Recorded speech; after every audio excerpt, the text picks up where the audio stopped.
इस दुनिया का एक बहुत ही कड़वा और क्रूर सच है। यहाँ हर चीज का मूल सिर्फ उसकी जरूरत से लगाया जाता है। जब तक आप दौड़ सकते हैं, जब तक आप बोझ उठा सकते हैं, दुनिया आपको सलाम करती है। लेकिन जिस दिन आपके हाथ कांपने लगते हैं, जिस दिन आपकी सांसें फूलने लगती हैं, वही दुनिया आपको एक बेकार और टूटा हुआ खिलौना समझकर कोने में फेंक देती है। बुढ़ापा, चाहे इंसान का हो या जानवर का, इस मतलबी समाज के लिए सिर्फ एक बोझ बनकर रह जाता है। लेकिन सवाल यह है कि क्या रिश्तों का भी कोई वजन होता है? क्या वफादारी की कोई एक्सपायरी डेट होती है? और क्या प्रेम को बाजार के तराजू में तौला जा सकता है? आज की यह कहानी उन सभी सवालों का जवाब है। यह कहानी है एक ऐसे अटूट बंधन की जिसने इस व्यापारिक दुनिया के नियमों को मानने से साफ इनकार कर दिया। गांव के एक पुराने टूटे हुए घर के बाहर रामदीन बैठा था और उसके ठीक बगल में जमीन पर बैठा था हीरा, उसका बैल। रामदीन और हीरा, गांव वाले कहते थे कि इन दोनों की रूह एक ही है, बस शरीर दो हैं। 20 साल, पूरे 20 साल गुजर गए थे। यह वो समय था जब रामदीन की भुजाओं में लोहे जैसी ताकत थी और हीरा के पैरों में तूफान जैसी रफ्तार। दोनों ने मिलकर इस बंजर पथरीली जमीन का सीना चीरकर उसे हरे भरे खेतों में बदल दिया था। रामदीन को याद है वो भयानक तूफानी रात जब बैलगाड़ी कीचड़ में फंस गई थी। तब हीरा ने अपनी जान की परवाह किए बिना उस गाड़ी को बाहर खींचा था।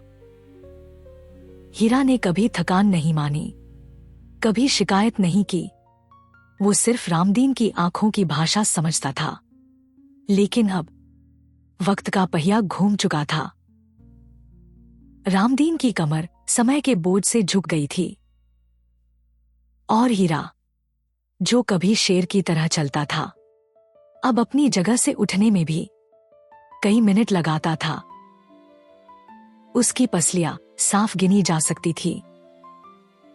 उसकी आंखों में अब वो पुरानी चमक नहीं थी, बल्कि मोतियाबिंद की एक धुंधली परत थी। खेत सूख चुके थे क्योंकि उन्हें जोतने वाला कोई नहीं था। घर में अनाज की कोठरी मकड़ी के जालों से भरी थी। दोनों बूढ़े थे, दोनों लाचार थे और दोनों बहुत भूखे थे। कई रातें ऐसी गुजरी जब रामदीन ने सिर्फ पानी पीकर पेट भरा, लेकिन अपना दर्द उसने कभी किसी को नहीं बताया। मगर गांव वालों की नजरें बहुत तीखी थी। वे आते और रामदीन को ताना मारते, अरे रामदीन, कब तक इस मरे हुए हाथी को पालेगा? खुद के खाने को लाले पड़े हैं और इसे रोटियां खिला रहा है। कोई समझदार बनकर सलाह देता, मेरी मान, कसाई को बुला ले, इसकी चमड़ी और हड्डियों के अच्छे दाम मिल जाएंगे। कम से कम तू तो कुछ दिन चैन से खा सकेगा। अब यह किसी काम का नहीं है, इसे मुक्ति दे दे। किसी काम का नहीं। यह शब्द रामदीन के दिल पर हथौड़े की तरह बजता था। वो रात भर जागता और हीरा के सिर पर हाथ फेरता रहता। हीरा अपनी खुरदरी जीभ से रामदीन का हाथ चाटता, जैसे कह रहा हो, मालिक, आप मेरी चिंता मत करो। लेकिन रामदीन की आंखों से आंसू नहीं रुकते थे। क्या 20 साल की वो वफादारी, वो कड़ी मेहनत, सब बेकार थी? क्या भूख इतनी बड़ी हो गई है कि वो अपने दोस्त को ही बेच दे? समाज का दबाव बढ़ता जा रहा था। लोग उसे पागल कहने लगे थे, वो कहते थे कि एक जानवर के लिए अपनी जान देना मूर्खता है। आखिरकार वो मनहूस दिन आ ही गया। गांव के कुछ लोगों के दबाव में एक व्यापारी रामदीन के घर आया। उसके हाथ में पैसों की एक थैली थी। उसने हीरा को देखा, उसे किसी सामान की तरह ठोक बजाकर परखा, उसके दांत देखे, उसकी पीठ पर हाथ मारा। हीरा डर गया था। वो कांपते हुए रामदीन के पीछे छिपने की कोशिश कर रहा था। उसकी आंखों में एक अजीब सा खौफ था, जैसे उसे पता हो कि उसका सौदा हो रहा है। व्यापारी ने चांदी के कुछ सिक्के निकालकर रामदीन की टूटी हुई खाट पर फेंक दिए। उन सिक्कों की खनक सन्नाटे को चीर गई। रामदीन ने उन सिक्कों को देखा। उन पैसों से उसकी महीनों की भूख मिट सकती थी। वो नया कपड़ा खरीद सकता था, वो पेट भर खाना खा सकता था। बस एक बार हाँ कहना था और हीरा हमेशा के लिए चला जाता। रामदीन का हाथ उन सिक्कों की तरफ बढ़ा। उसकी उंगलियां कांप रही थी। तभी उसकी नजर हीरा की आंखों से मिली। उन बूढ़ी गीली आंखों में कोई शिकायत नहीं थी, सिर्फ एक भरोसा था। एक ऐसा भरोसा जो कह रहा था, मैंने तुम पर अपनी पूरी जिंदगी वार दी, क्या तुम मुझे चंद सिक्कों के लिए बेच दोगे? अचानक रामदीन के अंदर सोया हुआ इंसान जाग उठा। उसने झटके से अपना हाथ पीछे खींच लिया। उसने वो सिक्के उठाए और व्यापारी के हाथ में वापस थमा दिए। व्यापारी हैरान रह गया। उसने कहा, पागल हो गए हो क्या बुड्ढे? मर जाओगे भूख से? रामदीन ने गरजती हुई आवाज में कहा, मर जाऊंगा, मंजूर है, लेकिन अपने भाई का सौदा नहीं करूंगा। निकल जाओ यहां से। व्यापारी बड़बड़ाता हुआ चला गया। लेकिन समस्या अभी भी वही थी, भूख। हीरा भूख से तड़प रहा था। रामदीन अपनी झोपड़ी के अंदर गया।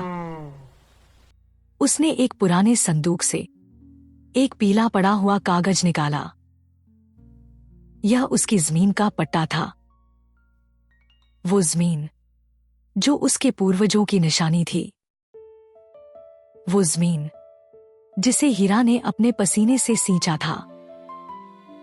रामदीन लड़खड़ाते कदमों से साहूकार के पास गया और उस दिन उसने वो कर दिखाया जो शायद इतिहास में किसी ने नहीं किया होगा। उसने अपने पेट के लिए नहीं, अपने जानवर के लिए अपनी पुरखों की जमीन बेच दी। शाम को जब वो लौटा तो उसके हाथ में पैसों की थैली नहीं थी, बल्कि ताजा हरा चारा था और गुड़ की भेली थी। लोग उसे देख रहे थे, हंस रहे थे, कह रहे थे कि देखो, इस पागल ने अपना भविष्य बेच दिया, एक ऐसे बैल के लिए जिसका कोई भविष्य नहीं है। लेकिन रामदीन को किसी की परवाह नहीं थी। उस रात आसमान में तारे चमक रहे थे। रामदीन ने अपने हाथों से हीरा को चारा खिलाया। हीरा बड़े चाव से खा रहा था, जुगाली कर रहा था। उसके चबाने की आवाज रामदीन के लिए दुनिया का सबसे मधुर संगीत था। रामदीन खुद भूखा था। उसने दिन भर से कुछ नहीं खाया था। लेकिन जब उसने हीरा की तृप्त आंखों में देखा, जब हीरा ने अपना बड़ा सा सिर रामदीन की गोद में रख दिया और चैन की सांस ली, तो रामदीन को लगा कि उसका पेट भर गया है। उस रात रामदीन ने जमीन खो दी थी, घर खो दिया था, समाज की नजर में इज्जत खो दी थी। लेकिन उसने अपना ईमान बचा लिया था। उसने वफादारी का कर्ज चुका दिया था। उसने साबित कर दिया कि रिश्ते खून के हों या ना हों, एहसास के जरूर होते हैं। और सच्चा प्रेम पाने में नहीं, बल्कि सब कुछ लुटा देने में है। दुनिया शायद रामदीन को एक मूर्ख किसान कहेगी, लेकिन उस बूढ़े बैल की नजरों में रामदीन किसी भगवान से कम नहीं था। और शायद इंसानियत इसी का नाम है।